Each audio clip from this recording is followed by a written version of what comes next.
একজন মানুষ সর্বপ্রথম কোন জিনিসের প্রেমে পড়ে জানেন? কথার প্রেমে পড়ে। কিসের?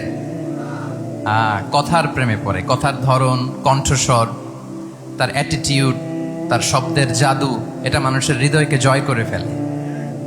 আল্লাহ রাসূল সাল্লাল্লাহু আলাইহি ওয়া আলিহি ওয়াসাল্লাম তিনি নিজেও বলেছেন, ওয়া ইন্না মিনাল বায়ানি লা সিহরা, কিছু কিছু বক্তব্যের মধ্যে জাদু আছে।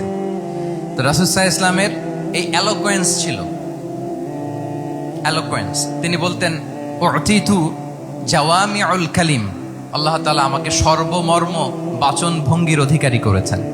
মানে উনি যেটা বলতেন এটা ছিল very precise in wording but comprehensive in meaning. Precise in wording, শব্দের বিবেচনা এটা খুবই precise and clear, but comprehensive in meaning. এটার যে দোতনা, এটার যে appeal to the heart of the people, to the heart of the listener, এটা অসাধারণ। মানুষের হৃদয়কে জয় করে ফেলতো। আল্লাহু আকবার।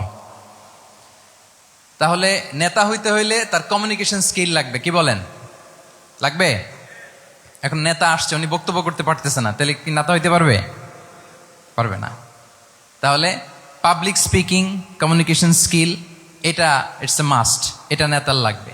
যেমনটি রাসূলুল্লাহ সাল্লাল্লাহু আলাইহি ওয়া আলিহি ওয়াসাল্লামের ছিল। উনি সর্বমর্ম বাচন ভঙ্গির অধিকারী ছিলেন। বলতেন কম, কিন্তু এটার অ্যাপিল ছিল অনেক বেশি, এটার ব্যাখ্যা হয়ে যেত অনেক। রাসূল সাল্লাল্লাহু আলাইহি ওয়াসাল্লামের সবচাইতে বড় ভাষণটি ছিল বিদায় হজের ভাষণ, খুব সম্ভবত। ওই ভাষণের টেক্সটগুলোকে যদি একসাথে করা হয়, আমার মনে হয় 10 মিনিটের বেশি লাগবে না ওই টেক্সটগুলো পড়তে। তার মানে সবচাইতে বড় যে ভাষণ ওনার, ওটা কত ছিল? 10 থেকে 12 মিনিটের ভাষণ ছিল। আমরা তো ঘন্টার পর ঘন্টা বক্তব্য করি, তারপরেও তো আমরা মানুষের মনকে খুশি করতে পারি না। উনি সেই যে 1400 বছর আগে 10 মিনিটের একটা ছোট্ট ভাষণ দিলেন, গোটা বিশ্ব আজও হাবুডুবু খায় ওই ভাষণের ভেতর, ঠিক কিনা বলেন? তাহলে উতিতু জাওয়ামিউল কালিম, আমি সর্বমর্ম বাচনভঙ্গির অধিকারী। সুবহানাল্লাহ। Very precise and clear. কতটা প্রেসাইজ এন্ড ক্লিয়ার ছিল রাসূল সাল্লাল্লাহু আলাইহি ওয়াসাল্লামের বক্তব্য?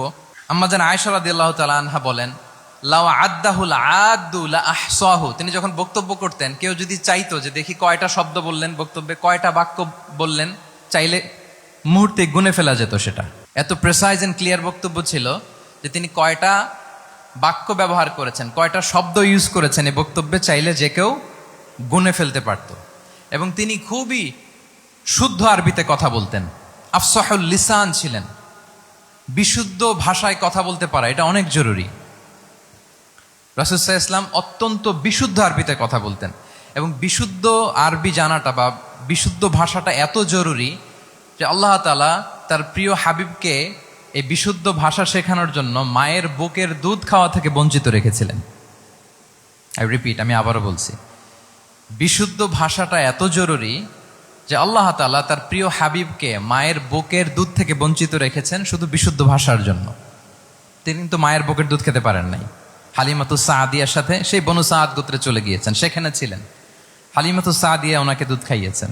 এরপরে যখন মরুভূমির চমৎকার পরিবেশে একেবারে বিশুদ্ধ আরবি তিনি শিখেছেন, আবার শিশু মুহাম্মদ সাল্লাল্লাহু আলাইহি ওয়াসাল্লামকে তিনি তার মায়ের কাছে ফিরিয়ে দিয়েছেন। তাহলে চিন্তা করে দেখেন যে বিশুদ্ধ ভাষার জন্য মায়ের বুকের দুধকে স্যাক্রিফাইস করা হয়েছে। আল্লাহু আকবার।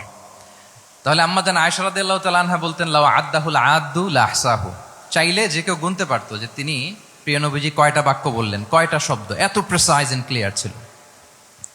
অন্য বর্ণনায় এসেছে, কানা ইয়াতাকাল্লামু বিকালামিন বাইনাহু ফাসলুন, তিনি এমন ভাবে কথা বলতেন, কথার মাঝখানে মাঝখানে পজ দিতেন। কি দিতেন? পজ দিতেন, মানে একটু থামতেন যাতে করে শ্রোতারা বুঝতে পারে।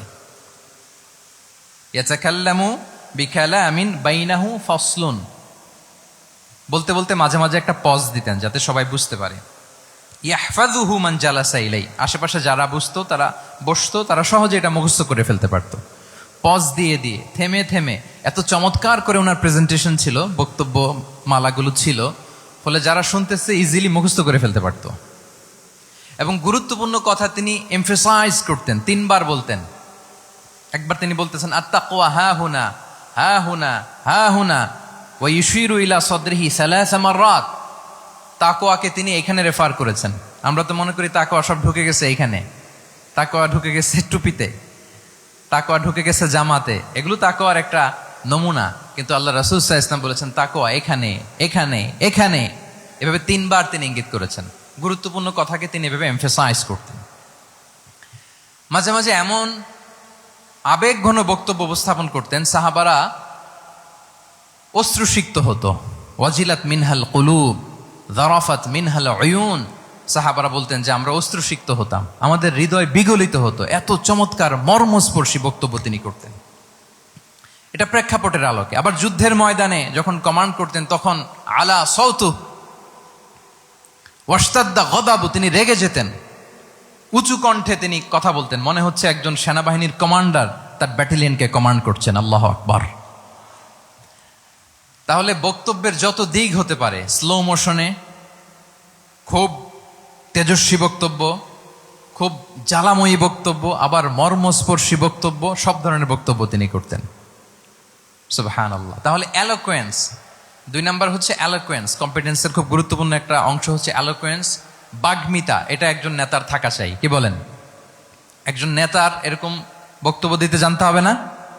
আল্লাহ রাসূল সাল্লাল্লাহু আলাইহি ওয়া আলিহি ওয়াসাল্লাম তিনি ঠিক এইভাবে বক্তব্য করতেন।